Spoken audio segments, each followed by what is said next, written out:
you have mental health care days in your calendar.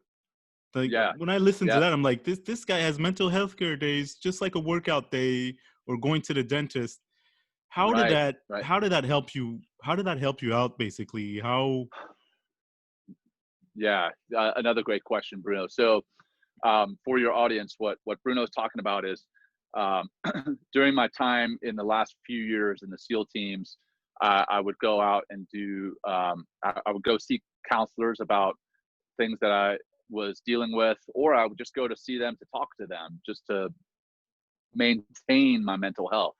And I would write on my big calendar that was sitting behind me at my desk, mental health appointment or psych, psych visit. And my guys would come up to me and they'd be like, "Hey, hey John, you doing okay? I see you're going to go see the psych today." Because it was on this big calendar that everybody could see, yeah. and there was no hiding it. And I was like, "Yeah, man, I'm doing fine. What do you mean?" "Well, I can see on your calendar that you got a psych appointment today. You doing okay? Do you need to talk?" I'm like, "Well, yeah, that's why I'm going to see them. It's because I want to maintain my mental health. Much like you want to maintain your physical health, right? You go to the gym, you run, you swim, you stay in good peak physical shape. Why would you not want to maintain your mental health? Especially when your mental health is really the foundation upon which so much of your other health is built. If you're not doing well mentally, you're not going to go to the gym. If you're not doing well mentally, you're not going to eat right. If you're not doing well mentally, you're not going to be in a good place in your relationships. You're not going to communicate well. And then everything else falls apart. But if you build that foundation of mental health by going and maintaining it, both through the practices that we've been speaking through Mhm. during the show, the mindfulness and meditation, and then going and talking with someone. That's one thing that mindfulness and meditation, another thing rather, that it helped me to do was I was seeing counselors for years. Um, and I was even medicated by the Navy for depression and anxiety.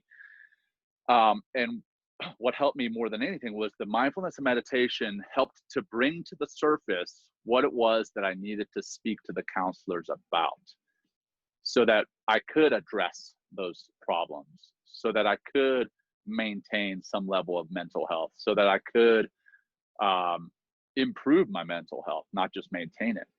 But until I started meditating regularly, and until I started practicing mindfulness, again, like that snow globe, all this other stuff was clouding my mind, and I didn't know what it was that was causing an issue.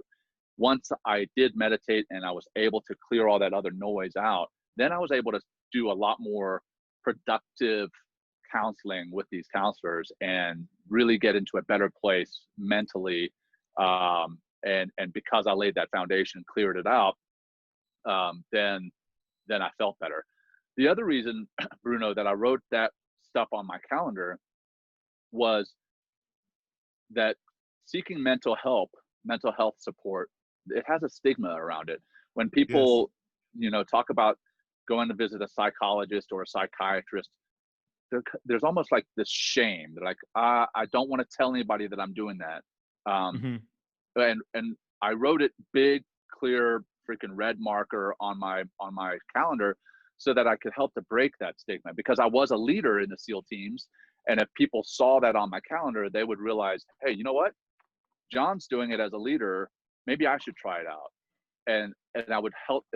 My hope was that that would break the stigma of seeking mental health support. And that's another reason that we have the Veterans Path podcast is we mentioned at the beginning, I bring on some pretty heavy hitters as far as like superstar athletes, superstar veterans, very high performing corporate team members or corporate team leaders.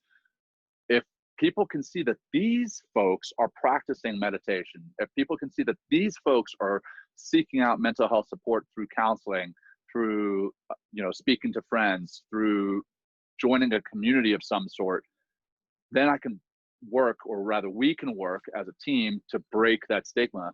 And ultimately, if mental health is looked at in the same way that physical health is looked at, people are going to be happier and healthier individually, and then people are going to be happier and healthier as communities communities are going. My vision, Yeah. Bruno, is that eventually mental health will be looked at just like when you go to the gym. People are like, yeah, good job, go to the gym. You know, Yeah. that's great.